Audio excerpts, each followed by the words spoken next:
Oh my God, it's the coolest thing ever. Hey guys, have you heard of Goldbelly? Well, check this out. It's this amazing site where they ship the most iconic, famous foods from restaurants across the country, anywhere nationwide. I've never found a more perfect gift than food. They ship Chicago deep dish pizza, New York bagels, Maine lobster rolls, and even Ina Garten's famous cakes. Seriously. So if you're looking for a gift for the food lover in your life, head to goldbelly.com and get 20% off your first order with promo code GIFT. This episode is brought to you by Progressive Insurance. Fiscally responsible, financial geniuses, monetary magicians. These are things people say about drivers who switch their car insurance to Progressive and save hundreds. Visit progressive.com to see if you could save. Progressive Casualty Insurance Company and Affiliates. Potential savings will vary, not available in all states or situations. You can live without food longer than you can live without sleep. It really is one of those absolutely essential elements of life. And yet too often it does get sort of pushed aside, or people think, oh, well, I can get by on less sleep. One of the sleep researchers I spoke with, he has this great analogy. He's like, well, you wouldn't starve yourself during the week and then say, oh, well, I'm going to be able to make it all up on the weekends, which is sort of the way some people often approach sleep.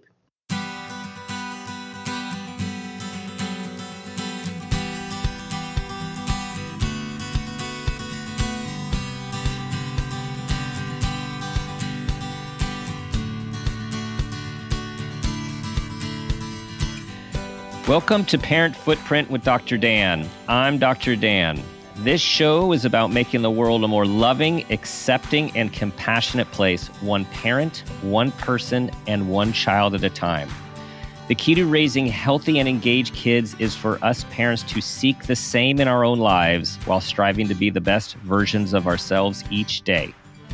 No matter who you are or where you came from, with increased awareness, you can be purposeful about leaving a healthy footprint for your children, your family, and all those you care about, while living your own life to the fullest. Today's show is The Sleep-Deprived Teen with Lisa Lewis. Lisa is the author of The Sleep-Deprived Teen, Why Our Teenagers Are So Tired and How Parents and Schools Can Help Them Thrive, described as a call to action by Ariana Huffington and an urgent and timely read by Daniel Pink. The book is an outgrowth of her previous work on the topic, including her role helping get California's landmark law on healthy school start times passed. Lisa has written for The Washington Post, The New York Times, The Atlantic, and many, many others, and has appeared on The Today Show, BBC Weekend, and local radio and TV in Los Angeles, San Francisco, and elsewhere. She's a parent to a teen and a recent teen who inspire much of what she writes, and they all live in Southern California. Lisa, welcome to the show. Thank you so much. So glad to be here. So before we dive into the topic at hand, was journalism always your calling, or did it slowly unfold over time? A little bit of both, actually. So I would say writing has always been my calling. Even as a child, I tended to write everything from, I'm trying to remember. I remember a lot of bad poetry, actually, around fourth grade.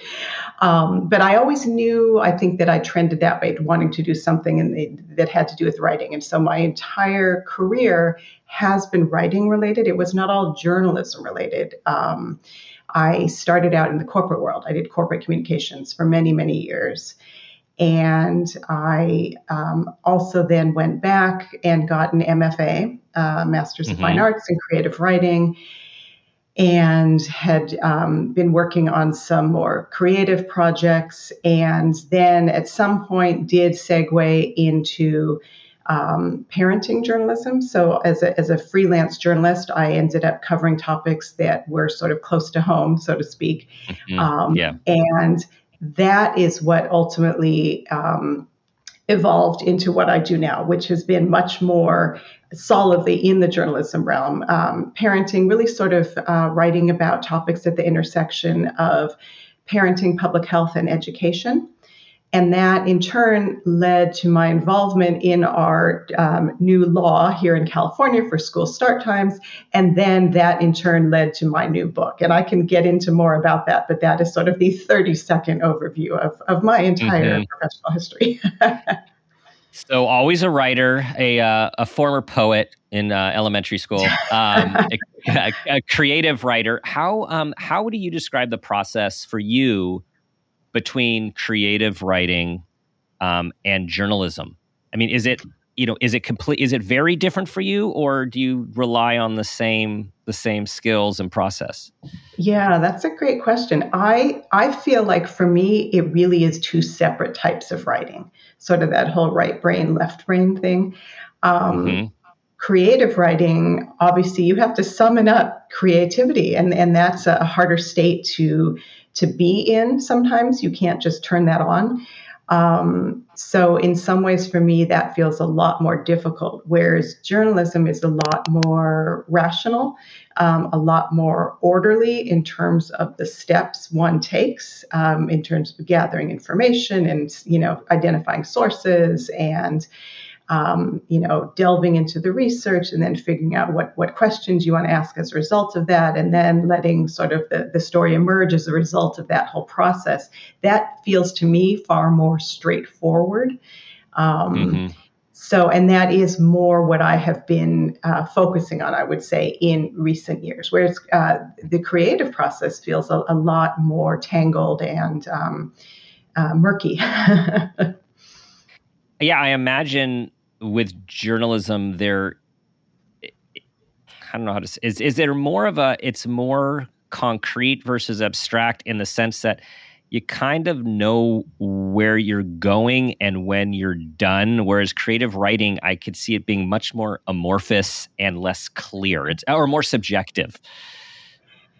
Yeah, I think it probably depends on the specific genre you're writing in, because I mean, creative writing is such a huge umbrella. Whether you're talking about even creative nonfiction, which is still creative writing, and that's kind of a blend.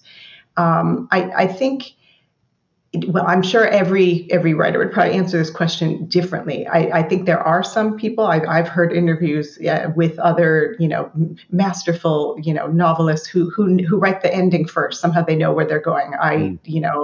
It seems to me to work the opposite way, that there's an analogy, you're a car with headlights in the deep fog and you can just see a little bit ahead of you and you just keep going forward, and then you see eventually where you end up.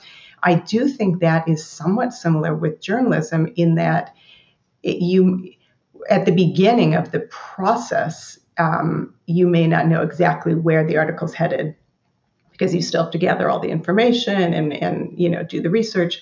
But by the time you sit down to start writing, yes, I feel like you do have a better sense. I mean, for me at least, I do tend to outline.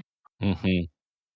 So, Lisa, great endorsements by Ariana Huffington and Daniel Pink, both leaders in the human potential movement. And it reminded me of Ariana's discovery of the importance of sleep, seeing her interview way back when she was founding her latest company.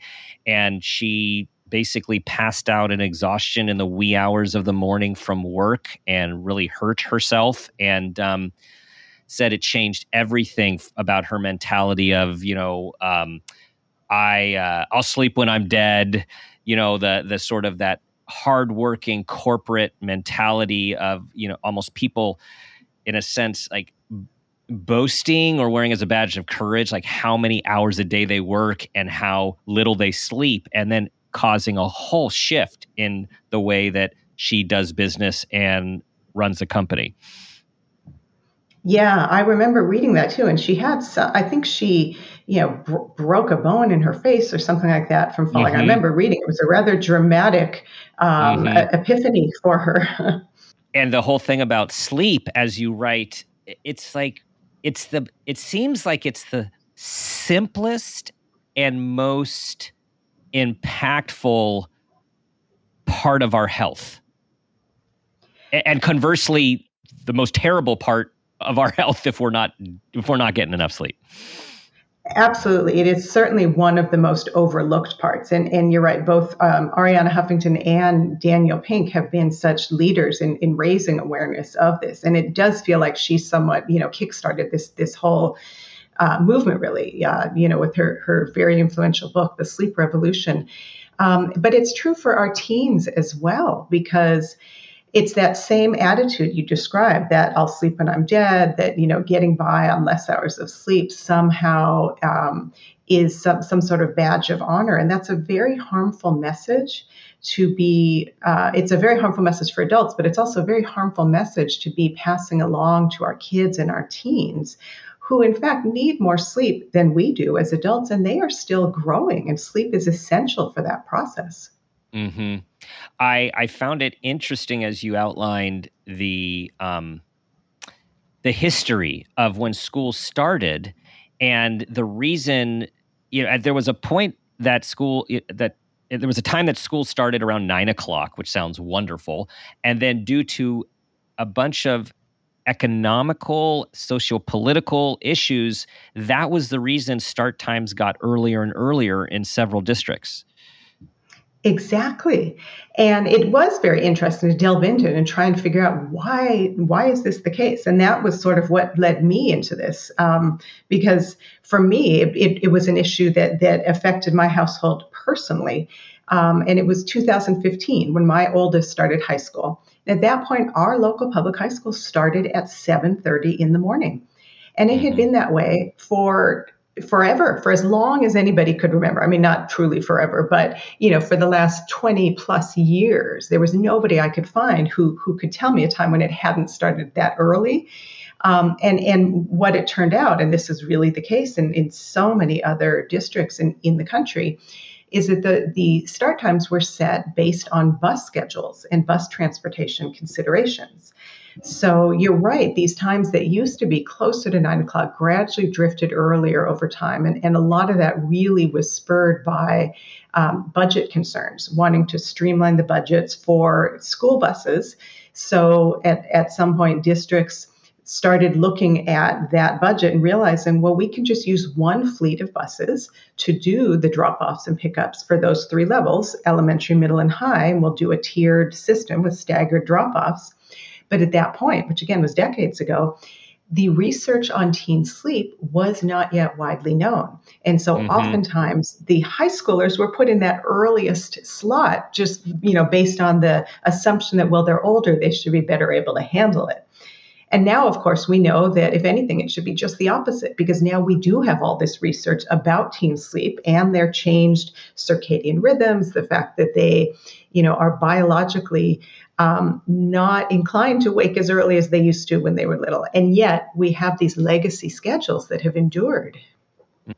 So when you were doing all this research and getting into this was also the same time your son was starting high school.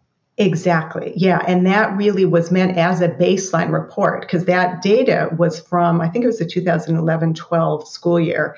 So that to have this baseline data and then show what has the impact been of that statement. And that really was a point in time where this issue really was hitting a critical mass. So in some ways, for me, it was fortuitous that that's when I started writing about it. But it did end up working out in a way that I have to admit, I never would have foreseen exactly how it was going to play out. But I started writing about it, it hit my radar 2015. My first articles came out 2016, but there was one in particular which ran in the LA Times in September of 2016. It was an op-ed called "Why School Should Start Later in the Day." And that was in the print newspaper and literally was read in the newspaper by one of our California state senators, Anthony Portantino, whose district is in Los Angeles. And it just so happened at that point he had a freshman in high school, and their school was in the midst of discussions about start times. So this was an issue that really resonated with him.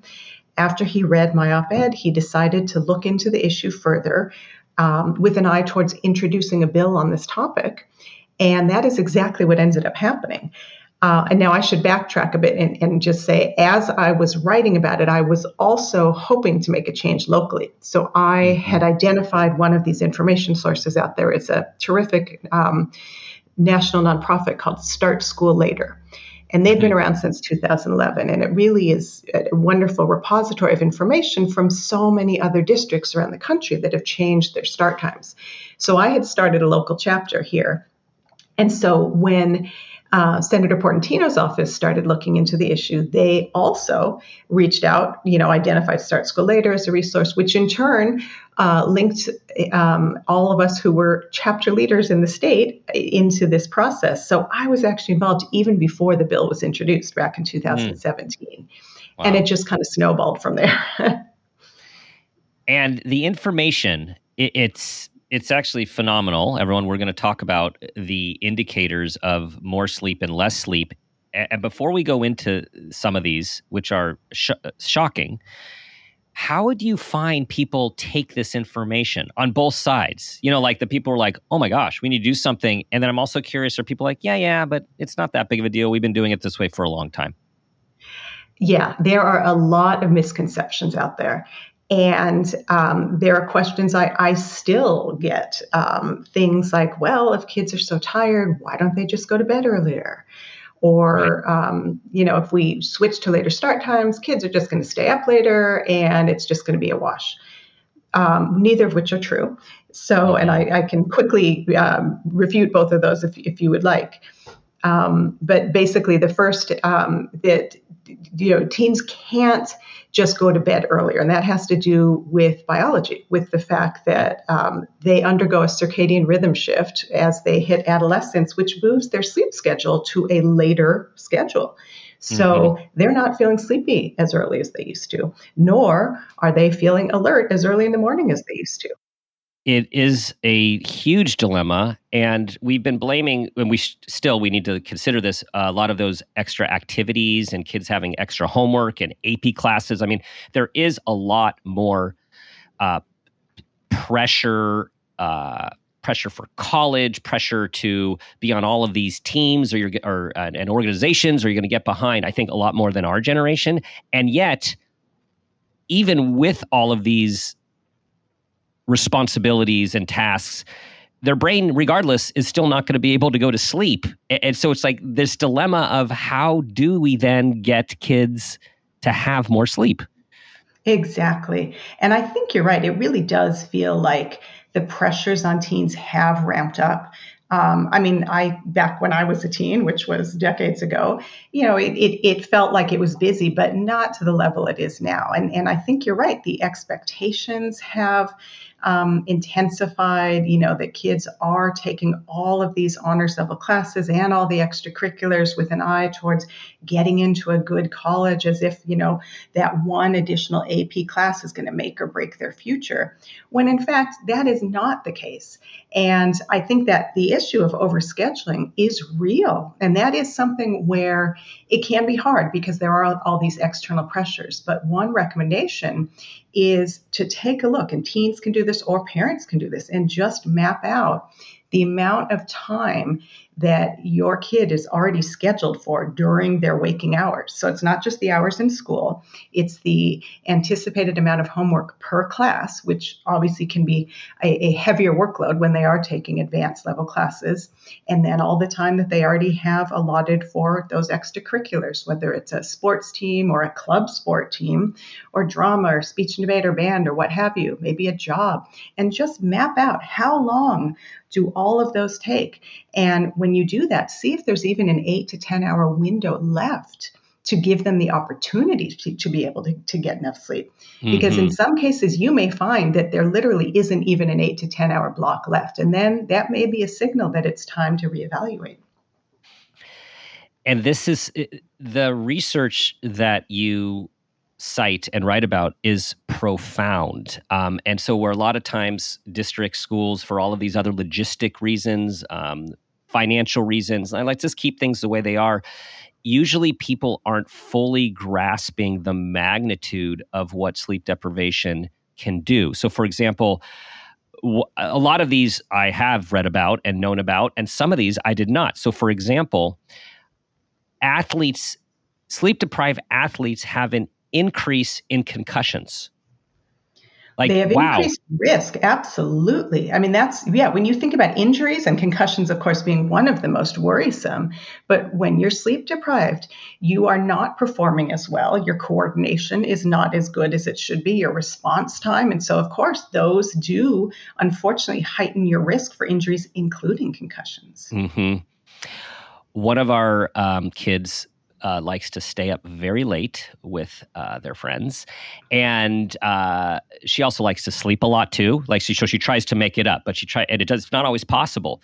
And so I was using some of your research last night at dinner, and so it was really. I said I have this podcast tomorrow, and she's like, "Oh, what is it on?" I said, "The Sleep Deprived Teen," and she looked at me. She's like, "Oh," like she knew right where we were going. And I said. Let me tell you about this statistic. Sleep-deprived teens are 62% more likely to experience depression than non-sleep-deprived teens. And her eyes got big. And she's like, yeah, sleep's really important. And it led to a really nice discussion, and that's why I hope for listeners. I think this information, first of all, for us parents to get is critical, and then to have these discussions that are respectful and information giving and problem solving, because we know, like, you can't get teens to do anything they really don't want to do without some consequence. Ideally, it's a joint conversation. Absolutely. Absolutely. Yeah, it's not as straightforward as when they're 4 and you can just say, okay, it's bedtime. It doesn't work that way. And teens also, to your point, your discussion you had at the dinner table, when you bring something up, they're not necessarily going to just hang on your every word just because you said it. You do want their buy-in, and you do want it to be a discussion. And that is exactly what I recommend. And that's exactly what I found in my own household, particularly when I was researching and writing this book and telling my kids about it. My oldest is now 21. At the time, he was still a teen. So I had 2 teens in the house at that point. And it wasn't as if they would just say, oh, thanks, Mom. I'm so glad you told me that. Yeah, exactly. The sleep deprivation also has a differential impact, or different communities experience increased stress and increased sleep deprivation. You speak of lower socioeconomic status, the LGBTQ plus communities. Tell us what that research and what you found there. Yes. And in fact, I have a whole chapter on that in my book called Not All Teens Sleep the Same, because there are these sleep disparities, and they are real, and they are also huge topics in and of themselves. So I don't want to inadvertently be oversimplifying, what are really these very large, important topics. But I thought it was so important just to help make parents more aware, and schools too, because these are additional complicating factors. But we can start, for instance, with biological sex. The fact that biological females are more prone to insomnia and take longer to fall asleep. So this was interesting because one of the researchers I spoke with is an expert on girls and women's sleep. And again, for simplicity, I'm going to say girls sleep, but it has to do with biology. So this is biological females, because this difference where up until puberty, they don't see really any differences. And then they do see this start to emerge at puberty.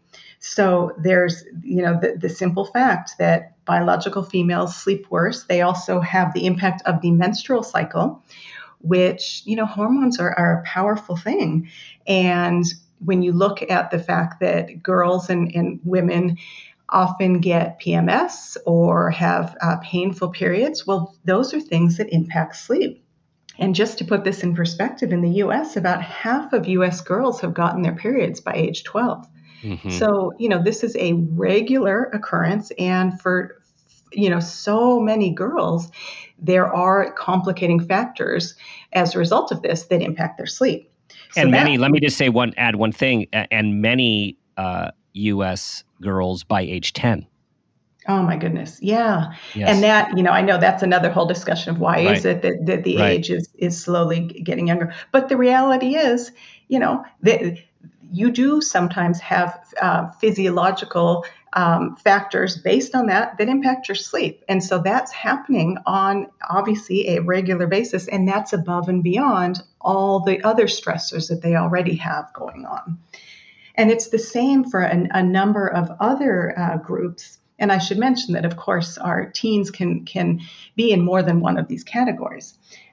So the second one is the fact that sexual and gender minority teens and adults sleep worse than their counterparts. And unfortunately, a lot of this is due to discrimination. Mm-hmm. The impacts of discrimination can affect one's ability to fall asleep. And then, unfortunately, if you don't get a good night's sleep, you are less emotionally resilient the next day to deal with things like discrimination. And when we say discrimination, that's everything from microaggressions on up. And it's the same situation when you look at race and ethnicity, that teens of color are disproportionately likely to sleep more poorly. And, it does take a cumulative toll. So this is above and beyond everything else that they have going on. And it's really insidious because it does have this cumulative impact. And then the last piece is the impact of neighborhoods and poverty, and the fact that if you live somewhere where it's crowded or it's noisy or you don't feel safe, that's going to affect your ability to get a good night's sleep. And again, you can be a teen for whom more than one of these is a reality. And so all of these represent additional potential complications that are impacting their ability to get enough sleep. It's complicated, and it's so important. Something you just said in a few other recent podcasts has made me really appreciate city planners and community planners, and you realize how much of physical and mental health and wellness come out of where you live, how where you live works or doesn't work. Like you said, noise, and how many people and housing is really in close quarters. Of course, there's a reason for all of this, but it's complicated. And I like to simplify things when they can be simple. And so I'm going to try here. Sleeping, when we think of mental health, and we think of physical health, and we think of risk of mental and physical health, we should be focusing on sleep. Yes, absolutely. I mean, sleep is, you can live without food longer than you can live without sleep. It really is one of those absolutely essential elements of life. And yet too often it does get sort of pushed aside, or people think, oh, well, I can get by on less sleep. One of the sleep researchers I spoke with, he has this great analogy. He's like, well, you wouldn't starve yourself during the week and then say, oh, well, I'm going to be able to make it all up on the weekends, which is sort of the way some people often approach sleep.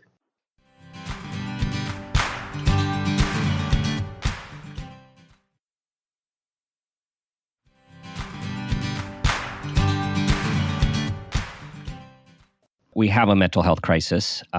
We know it's been published. We have a mental health crisis for our teens, and beyond, but particularly our children and teens. And we just had a recent podcast discussion on suicide, and something you write is so critical. So I want to let everyone know this and for us to discuss this, that there was a study of close to 70,000 high school students that found that teens who slept less than 6 hours were more than three times as likely to say they'd considered suicide, made a plan to attempt suicide, or actually attempted it, compared to those who had gotten at least 8 hours of sleep.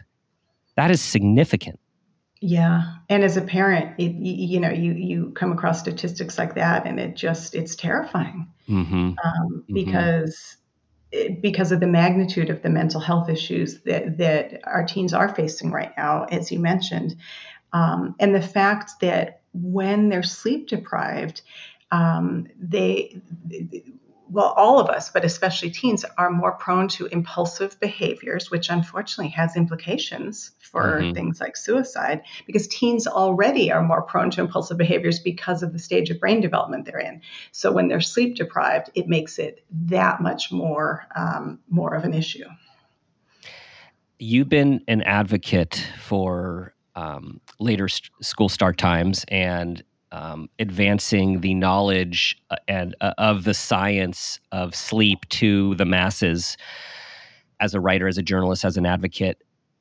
What have you found? So we're talking about all these different angles, right? We're talking about there is disparity, there's social justice issues and disparity issues, gender issues, there's mental health, there's physical health, there's athletic issues, there's driving, increased driving, traffic accidents. Have you found any levers help people understand this more than other levers when you're trying to move the mountain? That's a great question. Yeah, because I think when you talk about shifting school start times, which is the single biggest policy change that can be made to help teens get more sleep, oftentimes the discussion quickly pivots to the logistics of it, of, oh, well, that's not going to be convenient. And what about, sports, and what about transportation? So I think what really helps is to ground it in an understanding of why this is being done. The fact that teen sleep deprivation is a public health issue for all the reasons that you just mentioned. And that is why all of the major medical groups, starting with the American Academy of Pediatrics, recommend these later school start times of 8:30 or later for middle and high schoolers. And I think trying to help people understand the public health implications and that is what this is based on. Because when you think about other public health issues like asbestos or lead paint, those are issues where people tend to recognize the urgency more readily and don't say, oh, well, let's just leave it to each community to decide. And that still took a while. And that still took a while for even that to be a thing. Absolutely. But that this is a public health issue in the same way that some of these other public health issues, have such widespread ramifications, and really trying to help people understand that so that the discussion doesn't get sort of, off on this sidetrack of, well, it's not going to be convenient, because there are going to be, I'll be honest, there are going to be some inconveniences when you talk about making a change, because that's inherent with making a change. The other piece, though, too, just to keep in mind, is that most of the time, probably all the time, the school schedules that are in place now are not convenient for families. They were never designed with working families in mind. Working families do not get off a week at Thanksgiving or a couple of weeks at, Christmas or entire summers, or have off these random days, that happen to coincide with teacher prep days.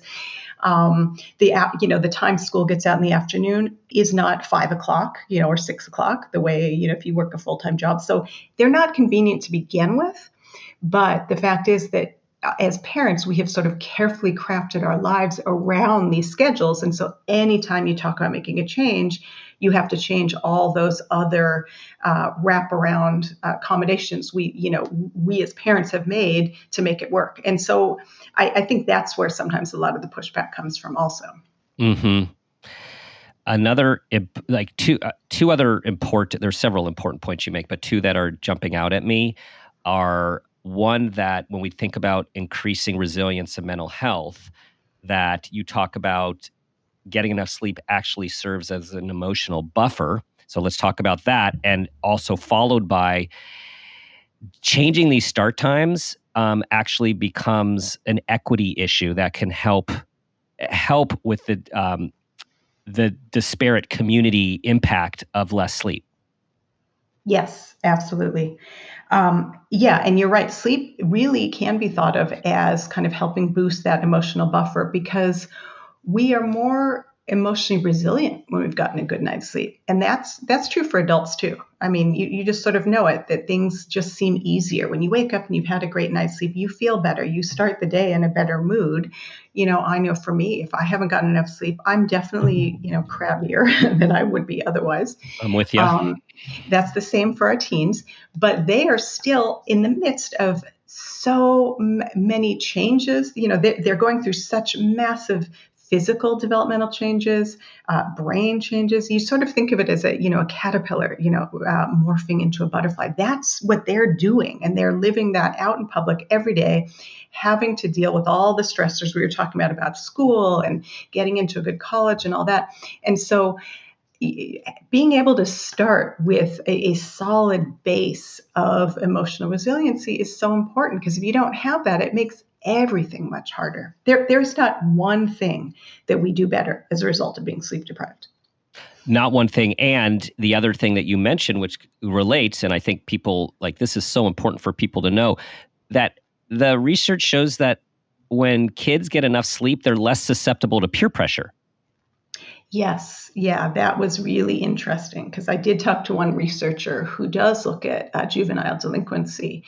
And essentially, when you get enough sleep, you are less susceptible to peer pressure. And that in turn does have implications for such a wide range of risky behaviors. I mean, he was studying, I think it was everything from drinking alcohol to attacking someone with a weapon. I mean, there's a huge range, of course, of these kind of risky behaviors. But in all cases, that barrier of, having that self-control is lowered when our teens haven't gotten enough sleep. And it does make them more susceptible to the influence of their peers as part of that.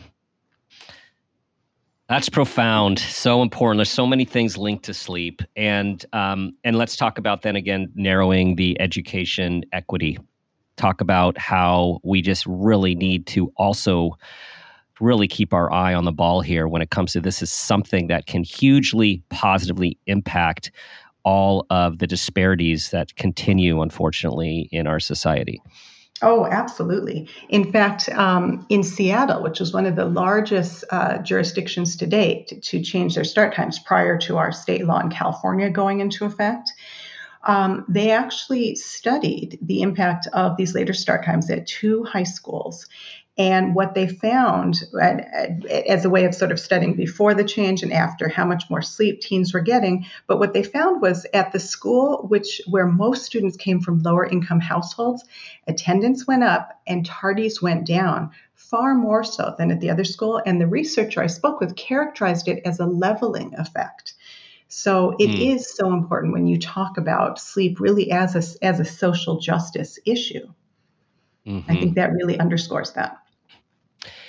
So there are several. So those looking to advocate, those who listening who have been in the process, and those who now just are getting motivated, learning about this, and will read your book to get some guidance and some to load up on these facts. There are several levers to pull, and as I've found in my life and my various consultation and work, and with schools and it's really trying to find a way to get your point across in a way that it will be received and understood by the listener. And different messages work with different people depending on the community and the need and the experience of the individual and the group at large.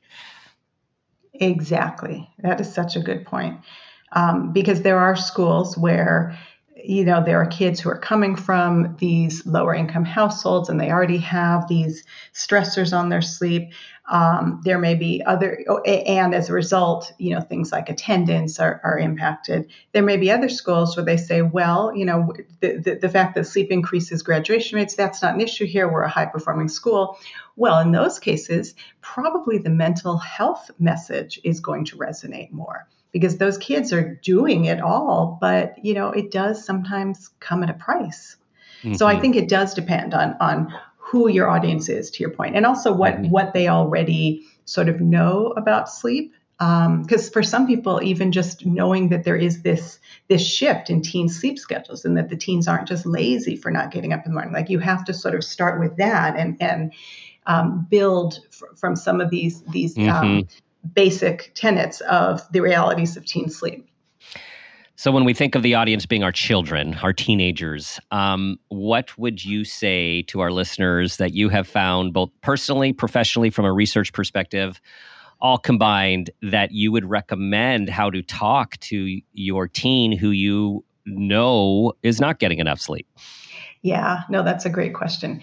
I think, well, as we would mention earlier, having it be an ongoing conversation is so key, because it isn't a case where you can just sort of, issue an edict and expect that your teens are going to happily comply.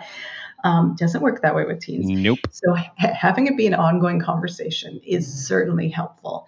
I think, and again, it depends on the specific situation. So if it is a situation where the teen may be overscheduled, that's something where hopefully the parent can help maybe look at everything they have on their plate and figure out, are there pieces that can be removed from that, from everything that they're doing. Because if they have too much going on and they feel the pressure that they need to be doing all this, or else, they won't succeed. I think we're sort of fighting against a message that we see broadly in society. Some schools, this is what they're seeing from their peers and the broad message, but it's also a message that, we can impact starting in our homes. So that's a place where parents can help make a difference. I think, sort of the message that nobody does anything better than when they're sleep deprived certainly can help. But it's also a matter of timing of when you discuss this with them. So if they're staying up late and it's the night before a big test, well, that's probably not going to be a great Nope. time. No. But that also then can be a marker for us as parents to say, maybe that's something for next time we can work on, helping them plan ahead for assignments so it doesn't all get left to last minute, trying to figure out, was it a matter of planning? Was it a matter of them just being overscheduled? And so that's why they couldn't get to it. And maybe we need to look at that piece. Yes. So sort of trying to analyze what are the pieces that are part of it. And, because I think often, teens will know when they're tired or exhausted, but they may feel that they don't have any way to fix it. And so that's where I think we can help them. Totally agree. And to add what I've learned from as a parent and from my clinical work is, adolescents, we want to help them bridge to young adulthood, whereas adolescence, there's a lot of natural pushing against the rules and pushing against authority, and you're not the boss of me, so to speak. And what we're trying to do is help them be like, no, you are in charge of you, and we want to empower you to make good decisions for your life. And so the conversation can either be one of, hey, you need to do this, you're not getting enough sleep, which, as you say, does not work generally. Or the other is trying to give this information and be this guide to them about like problem solving with them. Hey, this is what I've learned. This is what I've learned, the impact. And this is what I did last night at dinner with the information that you have given me. Here's what I've learned. And then it created a whole dialogue about how she thinks about sleep and what hours and numbers she thinks about. And it was a discussion, which now she being 18, I was like, okay, so what works for you, what doesn't work for you, and, what are your goals, and how do you think about the weekdays versus the weekends?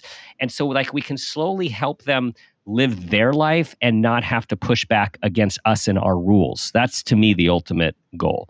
Yes, absolutely.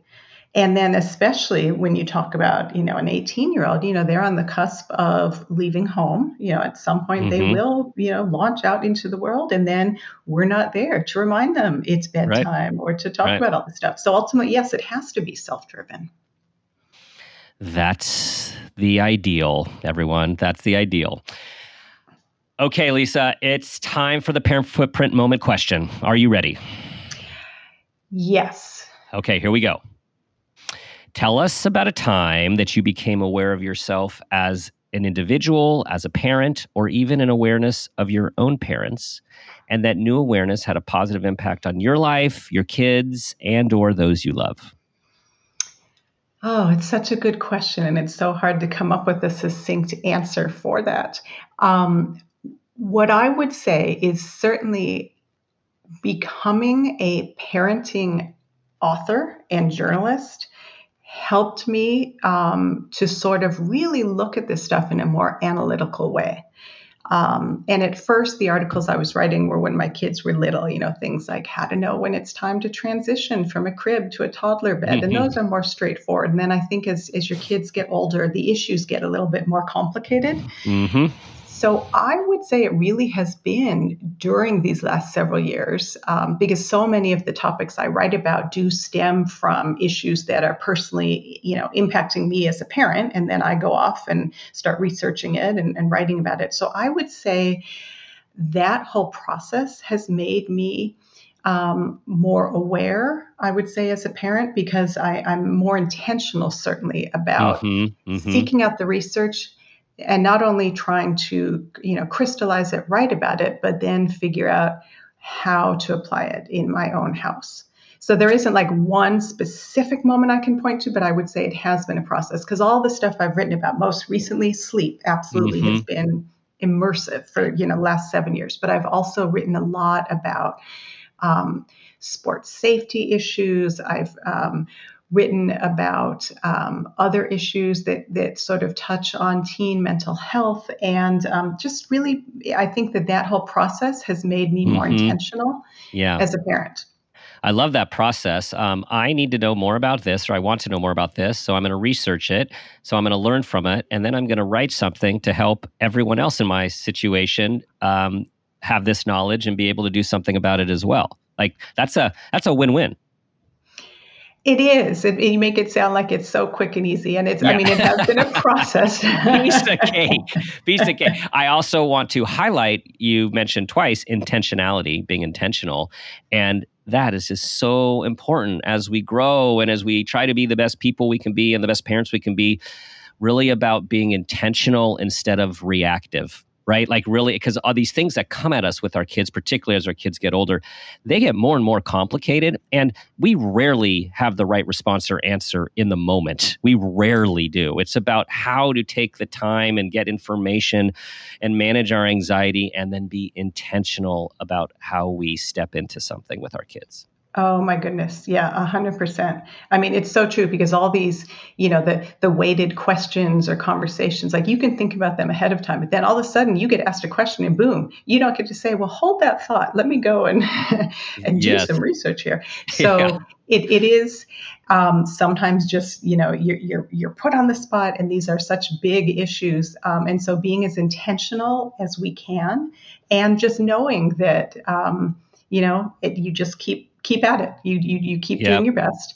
And I will tie it back to sleep, because when we have enough sleep, we are more able to do that. We are less reactive. Yes. We do have our own emotional reserves that have been replenished, which, I guess probably a terrific ending message, I would say, is when parents are well rested and their teens are well rested, everything seems to go a whole lot more smoothly.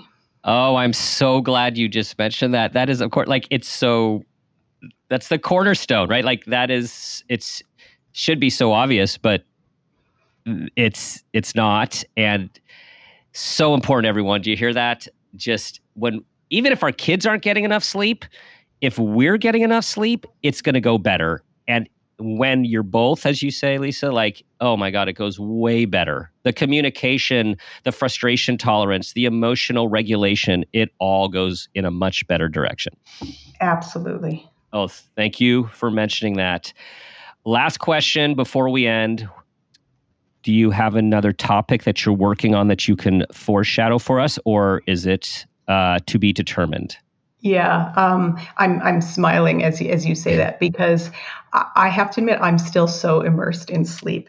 Right now, California is the only state in the entire country that has a state law that governs how early schools are allowed to start. So, in my opinion, every other state should have a similar law. And so I think there's still such tremendous opportunity out there to help raise awareness of this. There are a couple of states that have bills right now in the works, including New York and New Jersey. So I feel like there's still a whole lot more to be done still on raising awareness of teen sleep. So I'm still very much you're in immersed, I would say. Well, thank you, because a lot of minds, bodies, and souls can be positively impacted by this work. So thank you for continuing to do so. Oh, absolutely. And thank you so much. I just love talking to you about this. It's a passion of mine. It clearly is. And thank you for enlightening me. I so enjoyed your book, everyone. The Sleep-Deprived Teen, Why Our Teenagers Are So Tired and How Parents and Schools Can Help Them Thrive. Where should everyone find this work as well as all of your previous work? So the book is available pretty much wherever books are sold. You can find it at the mass sites like Amazon and Barnes & Noble. Also my website, which is lisallewis.com. And I've got all the information about the book, and then if you want to order a signed copy, and then all my various articles on teen sleep and all the other things I've written about and more info about me. And I do use my middle initial just because it's such a common name. So it's lisallewis.com. 3 L's, everyone. Lisa L. Lewis. Lisa, thank you for the time and your wisdom and for your continued advocacy. Thank you. All right, everyone, go get some sleep. Go get some sleep. No, it's the number one thing to focus on in terms of mental, physical, and emotional health. And do your best to educate your kids about the importance of health so they can get on board because they want to, not because they're being forced to. When they want to and buy in, we have much better results than the opposite. Thank you for listening. Please share this with everyone because everyone needs more sleep. Thank you for being a part of our community. Your 5-star reviews, they really do matter to us. When it comes to sleep and everything else, try to be that person you want your child to become. They're always watching. They're always listening. And ask yourself the guiding question I ask myself each day. What footprint do you want to leave?